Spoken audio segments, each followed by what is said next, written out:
Συναγωνιστές, συναγωνίστριες, η κυβέρνηση συνεχίζει να μας εμπέζει. Είναι πλέον ξεκάθαρο σε όλους πως ο στόχος αυτής της επίθεσης είναι οι αυτοαπασχολούμενοι, οι μικροί επαγγελματίες, οι έμποροι, οι επιστήμονες. Όλα αυτά συμπεριλαμβάνονται στα προαπαιτούμενα για το υπερμνημόνιο του Ταμείου Ανάκαμψης.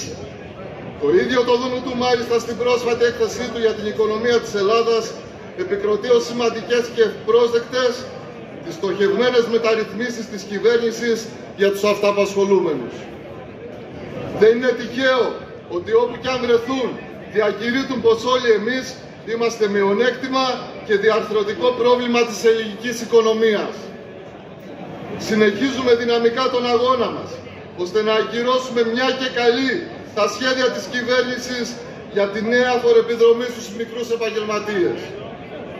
Καλούμε όλα τα σωματεία να συνεχίσουν την πλατιά ενημέρωση των συναδέλφων. Με κάθε τρόπο προετοιμάζουμε την παρέμβασή μας. Να φτάσει παντού το μήνυμα «Ως εδώ αρκετά ματώσαμε». Απαιτούμε να αποσυρθεί εδώ και τώρα το νομοσχέδιο έκτρεμα της κυβέρνησης, αφορολόγητο για άλλους επαγγελματίες στις 12.000 ευρώ, προσαυξημένο κατά 3.000 ευρώ για κάθε παιδί. Άμεση κατάργηση του τέλους επιτεδεύματος για όλους, χωρίς προϋποθέσεις. Κατάργηση της τραπεζικής προμήθειας στις ψηφιακές συναλλαγές. Καλή δύναμη στους αγώνες που έρχονται.